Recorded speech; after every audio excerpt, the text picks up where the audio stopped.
தமிழ்நாடு அரசு ஒரு வேலைவாய்ப்பை பற்றி தான் பார்க்க போகிறோம். ஸோ அந்த வேலைவாய்ப்பை பொறுத்த வரைக்கும் என்ன சொல்லியிருக்காங்க அப்படின்னு பார்த்தீங்கன்னா, இதுக்கு முன்னாடி வந்துட்டு முதலமைச்சரின் காலை உணவு திட்டம் ஒன்று இப்போ ரீசெண்டாக இப்போ 1 மாதத்துக்கு முன்னாடி கொண்டு வந்தாங்க. ஸோ அந்த வேலைவாய்ப்பு வந்து மகளிர் சுய உதவி குழு மூலயமா தான் எடுக்கிறது, அதுலேருந்து பெண்கள் தான் அந்த வேலைவாய்ப்புக்கு அப்படின்னு சொல்லியிருந்தாங்க. ஸோ இப்பயும் அதே மகளிர் சுய உதவி குழு மூலயமா இன்னொரு வேலைவாய்ப்பு அதே மகளிர் சுய உதவி குழு இருக்கவங்களுக்கு இப்போ வந்து தமிழ்நாடு அரசு வந்து நியமித்து கொடுக்க போகிறாங்க. ஸோ அது என்ன வேலைவாய்ப்பு அப்படின்னு பார்த்தீங்கன்னா, சிறுதானிய உணவகம் அமைக்கணும்னு சொல்லி கிட்டத்தட்ட தமிழ்நாடு அரசு வந்து ரொம்ப நாளாகவே அதை வந்து வைக்கணும்னு சொல்லிட்டு இருந்தாங்களாம்.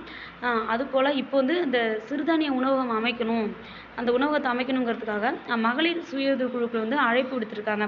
ஸோ அதோட பத்திரிகை செய்தி தான் நம்ம பார்க்க போகிறோம். ஸோ அது இன்றைக்கி தான் வந்திருக்கு. இது வந்துட்டு அனைத்து மாவட்டங்களிலும் இருக்க பெண்களை வந்து விண்ணப்பிக்கலாம் அப்படின்னு சொல்லியிருக்காங்க. நீங்கள் வந்து அந்தந்த மாவட்டங்களில் இருக்க கலெக்டர் ஆஃபீஸில் போய் கேட்டிங்க அப்படின்னா உங்களுக்கு சொல்லுவாங்க அப்படின்ற மாதிரி தான் இந்த பத்திரிகை செய்தியில் கொடுத்துருக்காங்க. ஸோ இப்போ எந்த டிஸ்ட்ரிக்ட் கொடுத்துருக்காங்க அப்படிங்கிறத நான் உங்களுக்கு காட்டுறேன். ஸோ அதுவும் இல்லாமல் பார்த்திங்க அப்படின்னா இதுக்கான குவாலிஃபிகேஷன் என்ன இருக்கணும், இதுக்கான சேலரி எவ்வளோ அப்படிங்கிற எந்த டீட்டெயிலும் இன்னும் கொடுக்கல. ஸோ அது முழுசாக உங்களுக்கு அந்த டீட்டெயிலாம் கொடுத்தாங்க அப்படின்னா உங்களுக்கு நான் சொல்கிறேன். இப்போ அந்த பத்திரிகை செய்தியில் வந்துருக்கிறத மட்டும் நான் உங்களுக்கு தெளிவாக உங்களுக்கு நான் படித்து காட்டுறேன். ஸோ இந்த சிறுதானிய உணவு அமைக்க மகளிர் சுய உதவி குழுக்கு அழைப்புன்னு சொல்லி அந்த பத்திரிகை செய்தியில் என்ன வந்திருக்கோ நீங்கள் எங்கே போய் கேட்கணும் அப்படிங்கிற டீட்டெயில் இதில் கொடுத்துருக்காங்க. ஸோ அதை பற்றினதை மட்டும் இப்போ நம்ம பார்க்கலாம். இந்த வீடியோவை ஸ்கிப் பண்ணாமல் பார்த்தா மட்டும்தான் நான் இதை பற்றின என்ன சொல்ல வரேன் அப்படிங்கிறது தெரியும். ஸோ இது மறுபடியுமே வந்து ஒவ்வொரு பெண்களுக்குமே இது ஒரு நல்ல வாய்ப்பு தான். ஸோ இது தாராளமாக அவங்க வந்துட்டு செய்யலாம். ஸோ இதுவும் ஒரு சிறுதானிய உணவுங்க தான், இதுவும் சமைக்கிற வேலையாக தான் இருக்கும். ஸோ இதை பற்றி முழுசாக சொல்கிறவங்க சைலஸ் அகாடமி சார்பாக அனைவருக்கும் வணக்கம். இந்த வீடியோ நம்ம எதை பற்றி பார்க்க போகிறோம் அப்படின்னு பார்த்தீங்கன்னா, அதாவது அரியலூர் அப்புறம் பெரம்பலூரில் இருக்க சிறுதானிய உணவகம் அமைக்க மகளிர் சுயஉதவி குழுக்களுக்கு அழைப்பு விடுத்திருக்கிறாங்க. ஸோ இது ஒவ்வொரு டிஸ்ட்ரிக்ட்டுமே இந்த மாதிரி பண்ணிகிட்ருக்குறாங்க. ஸோ இப்போ இந்த அரியலூர் மற்றும் பெரம்பலூர் அவங்க கலெக்டர் என்ன சொல்லியிருக்காங்க அப்படின்னு பார்த்தீங்க அப்படின்னா, அரியலூர் பெரம்பலூரில் சிறுதானிய உணவகம் அமைக்க மகளிர் சுயஉதவி குழுக்களுக்கு அழைப்பு விடுக்கப்பட்டுள்ளது அப்படின்னு சொல்லி ஒரு நியூஸ் பேப்பரில் வந்திருக்குது. ஸோ இது என்னைக்கு வந்திருக்கு அப்படின்னு பார்த்தீங்கன்னா, ஸோ இன்றைக்கி தான் வந்திருக்கு, ஜூன் 9. ஸோ இது போல் வந்துட்டு ஒவ்வொரு ஸ்கூல்லையுமே வந்துட்டு மகளிர் குழு அவங்க மூலயமா வந்துட்டு அந்த காலை உணவு தயாரிக்கிறதுக்காக இதே போல் மகளிர் சுய குழு இருக்கவங்களை வந்து ஆள் எடுத்தாங்க. ஸோ இப்போ வந்துட்டு அடுத்த ஒரு ஜாபாக வந்துட்டு சிறுதானிய உணவகம் அமைக்கிறதுக்கு வந்து அதே மகளிர் சுய குழுக்களுக்கு அழைப்பு விடுத்துள்ளது. ஒவ்வொரு டிஸ்ட்ரிக்ட்லையும் சொல்லியிருக்காங்க. இப்போ அரியலூர் பெரம்பலூருக்கு தான் சொல்லியிருக்காங்க.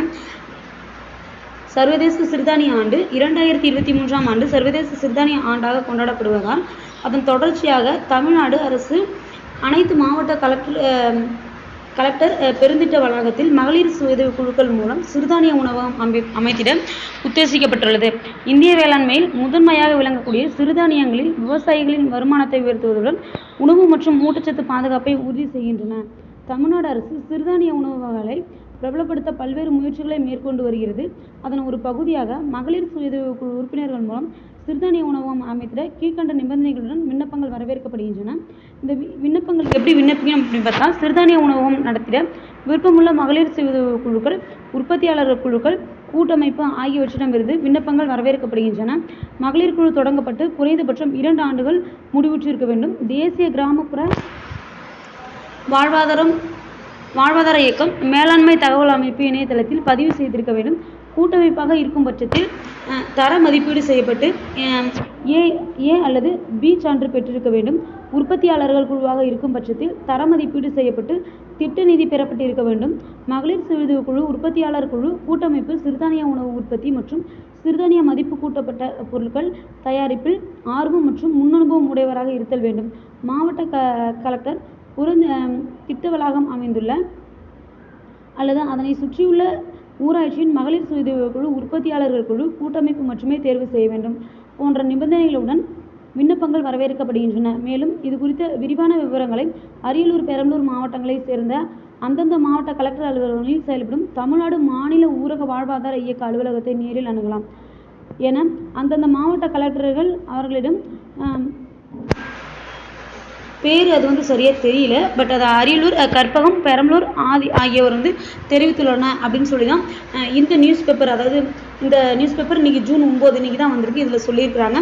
ஸோ இது ஒவ்வொரு டிஸ்ட்ரிக்ட்டுமே இவங்க வந்து சிறுதானிய உணவகம் அமைக்கிறதுக்காக மகளிர் சுய குழு வந்து விண்ணப்பிக்கலாம் அப்படின்னு சொல்லியிருக்காங்க. அதுக்கான குவாலிஃபிகேஷன்லாம் இன்னும் எதுவும் சொல்லலை. சப்போஸ் அதுக்கான குவாலிஃபிகேஷன் என்ன படிச்சிருக்கணும் அப்படின்னு சொன்னாங்க அப்படின்னா கண்டிப்பாக உங்களுக்கு இதை பற்றினா நான் வீடியோ போடுறேன். ஸோ இதுவும் வந்து பெண்களுக்கான ஒரு வாய்ப்புகள் தான் கொடுத்துருக்காங்க. அதுவும் மகளிர் சுய உதவிக்குள்ளே இருக்கவங்களுக்கான ஒரு வாய்ப்புகள் தான் மறுபடியும் கொடுத்துருக்காங்க. ஸோ இது வந்துட்டு காலை உணவு திட்டம் முதலமைச்சர் கொண்டு வந்தார் இல்லையா? ஸோ அதே போல் ஒரு இதுதான் இதுவும் தமிழ்நாடு அரசு தான் கொண்டு வந்திருக்கு அப்படிங்கிறத நான் சொல்லி வீடியோ முடிச்சுக்கிறேன். வீடியோ பிடிச்சிருந்தா லைக் பண்ணுங்கள். நன்றி, வணக்கம்.